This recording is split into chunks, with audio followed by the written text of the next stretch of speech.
आपनको नमस्कार आपनको स्वागत करुछु मोर YouTube channel fast exam booster रे मु आज आउ गोटे नुआ वीडियो नहीं के आसी जोटा कि हमर जो स्टेट पेडागोजी चलथिला से पेडागोजी रो सेकंड सब्जेक्ट रो यूनिट 2 ठीक अछि जो सेकंड सब्जेक्ट अछि हमर दिया जाईची लर्निंग प्रोसेस तार एटा यूनिट 2 आ यूनिट 1 रो प्रश्न उत्तर इंपोर्टेंट प्रश्न उत्तर मु आगर ऑलरेडी अपलोड करी सारिची। तो यही भिडियोटी आपको स्टेट एग्जाम रे बहुत हेल्पफुल होबो। तो चलंतु देखिबा हमर आज कोन अछि कंटेंट भितरे।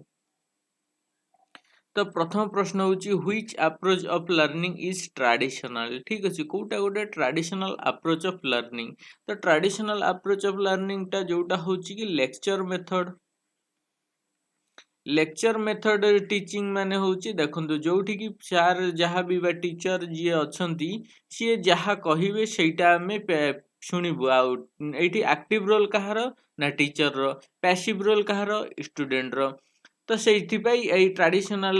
टीचिंग मेथड कोटा होची सेटा होची टीचर सेंट्रिक होची। एटी देखंतु लखा आइची the traditional approach to education typically focus on memorisation.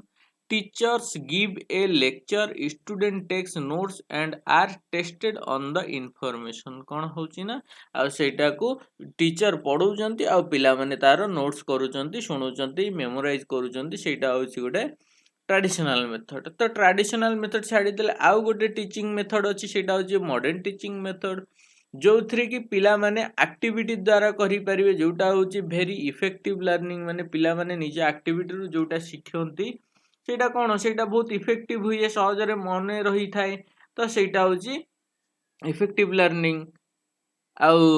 Modern teaching method. आ ए मॉडर्न टीचिंग मेथड टा कोथि पई पढ़ा जाए ना लॉन्ग टर्म नॉलेज रिटेंशन माने जो जिंसटा थरे मने रुहे जे एक्टिविटी द्वारा सेटा लॉन्ग टर्म पई मने रुहे। नेक्स्ट देखंतु in teacher centric approach of learning teacher acts as जो टीचर सेंट्रिक अच्छी जो थ्री की टीचर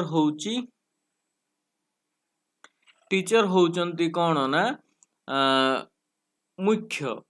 बा एक्टिव पार्टिसिपेंट किए एठी टीचर। तो एठी कौन हुए ना टीचर सेंट्रिक रे गोटे टीचर कौन थाए ना लीडर थाए आ ए जो फैसिलिटेटर आउ गाइड एई माने कोठी थांती टीचर को अप्रोच रे फैसिलिटेटर बा गाइड भलिया काम कोने जेतळे लर्नर सेंटर्ड हेई थाए टीचिंग टा जेतळे लर्नर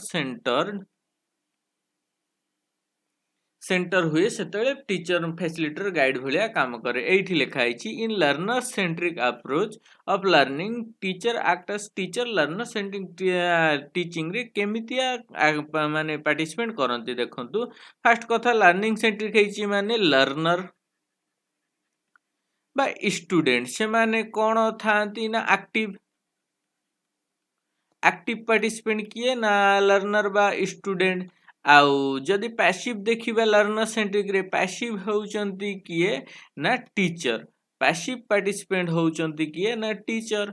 एबे एठी देखंतु learner centric approach learning teaching act as कोन हेल्पर थाई टीचर रो काम गोटे फैसिलिटेटर भलिया थांती हेल्पर भलिया थांती ना गाइडर भलिया थांती।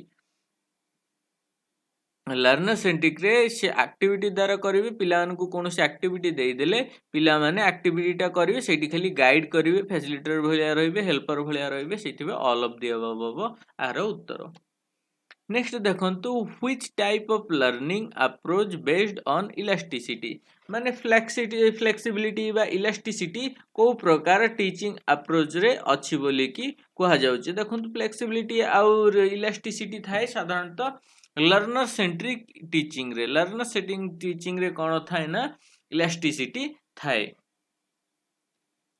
कारण इलास्टिसिटी माने फ्रीडम अधिक दिया जाए स्टूडेंट को। Next which approach of learning promotes creativity of the learner जो पिला मानको भितरे क्रिएटिविटी क्रिएट हबो इटा को प्रकार लर्निंग रे अधिक संभावना थाए बा कोटा गरे सेही प्रकार टीचिंग मेथड टा कोन देखंतु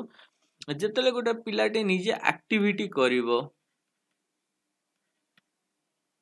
तो एक्टिविटी कले सी कौन निजे शिखी पारिबो। तो सेमिति होची देखंतु एक्टिविटी फास्ट लर्नर सेंट्रिक जो अछि से लर्नर सेंट्रिक टीचर स्टूडेंट कौन सेठी गोटे एक्टिव पार्टिसिपेंट आउ लर्निंग सेंट्रिक रो भी मुख्य काम होची कौन ना एटा भी गोटे एक्टिविटी बेस्ड एठी भी पिला माने निजे शिखिबे करिकी दुईटा जगह प्राय सेम मीनिंग दउची तो एठी कौन ना अधिक फ्रुटफुल होची दुईटा जगह मेथड सेठी ऑप्शन हबो both A and B sorry हाँ A and B both A and B हबो आर उत्तर होची सी नेक्स्ट देखंतु the key factors of learner centric approach is और आर माने की फैक्टर कोउटा हुए हेई पारे तो देखंतु की फैक्टर आछि प्रथम जिंस डायनामिक आछि द्वितीय जिंस फ्लेक्सिबिलिटी आउची आउ गोटे शब्द एथिरे यूज करा जाय इलास्टिसिटी तो ए सब कौन ना गोटे की फैक्टर आर ठीक अच्छे डायनामिज्म फ्लेक्सिबिलिटी इलास्टिसिटी एगुड़ा कौन ना लर्निंग सेंट्रिक अप्रोच टीचिंग रो गोटे गोटे की फैक्टर्स तो यार उत्तर हम both A and B next देखंतु which approach of learning involves the effective coordination of sense organ को प्रकार टीचिंग रे गोटे सेंस ऑर्गन रो इफेक्टिव कोऑर्डिनेशन रुहे इफेक्टिव कोऑर्डिनेशन सेंस ऑर्गन रहिबा पई पिला माने एक्टिवली पार्टिसिपेट करबा दरकार जो जिंसटा निजे एक्सपीरियंस रु गेन करि परिबे सेई जिंसरे कोन ना तांकर सेंस ऑर्गन रो कोऑर्डिनेशन भलो रहउची तो सेथि पई लर्निंग सेंट्रिक भी होउची लर्नर सेंट्रिक भी होउची तो सेथि पे आरो उत्तर both A and B next देखंतु which approach of learning says spare the rod spoil the child रास्ता फांका रास्ता रे पिला माननकु छाडी दियो आगो को बढ़ाई दियो तो सेही प्रकार टीचिंग मेथड टा होची लर्नर सेंट्रिक रे या कुहा जाउची जे फांका रास्ता रे पिला माननकु छाडी दियो से माने निजे निजे निज एक्सपीरियंस रु निजे एक्टिविटी रु नॉलेज गेन करिवे सेटा होची लर्नर सेंट्रिक एक सेंटेंस टा मने रखिबे एटा बहुत आसे spare the rod spoil the child which approach of learning provide a natural environment to the learners बोले देखंतु एठी नेचुरल एनवायरनमेंट कथा कहूची काहे कि ना नेचुरल एनवायरनमेंट रे बहुत किछि थाए कोन ना रिच रिसोर्स दरकार तो नेचुरल एनवायरनमेंट रे रिच रिसोर्सेस थाए रिच रिसोर्सेस थिले कोन हबो ना पिला माने एक्टिविटी बा एक्सपीरियंस रु किछि गेन करि परिबे गेन करि पारिबाकू सेटा कोन ना सेटा होची लर्नर सेंट्रिक टीचिंग रे कोन दरकार ना गोटे नेचुरल एनवायरनमेंट जोथिरे रिच रिसोर्सफुल रहिबो आउ कोन रहिबो ना से लर्नर सेंट्रिक रे आउ केइटा की फैक्टर्स कोन ना डायनामिक रहिबा दरकार इलास्टिसिटी रहिबा दरकार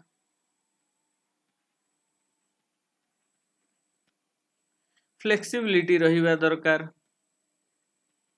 एबे आसिला गोटे नेचुरल एनवायरनमेंट जोटा के रिच रिसोर्सेस रहिबो तो एटा सब लर्नर सेंट्रिक रे की फैक्टर बा रिक्वायरमेंट नेक्स्ट देखंतु which approach of learning occupies the vital role in the teaching learning process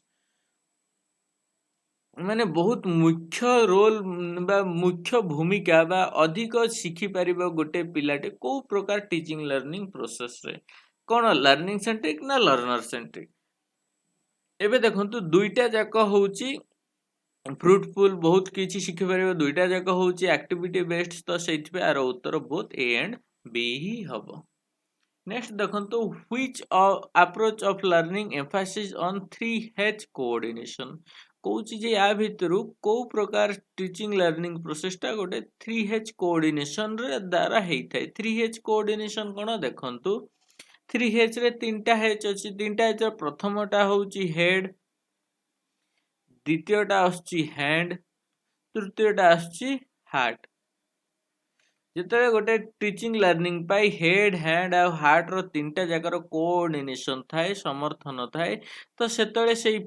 स्टडीटा से लर्निंग टा कोन हेइथाय ना अधिक फ्रूटफुल हेइथाय तो एटा को कहा जाय छी 3H कोऑर्डिनेशन माने शिखिबा पाई हेड हैंड हार्ट रो कोऑर्डिनेशन रहिबा निहाती आवश्यक तो एमिति कोऑर्डिनेशन रे आपण लर्नर सेंट्रिक रे पाइबे लर्निंग सेंट्रिक रे भी पाइबे सेति पे आर उत्तर बोथ ए एंड सी ठीक अछि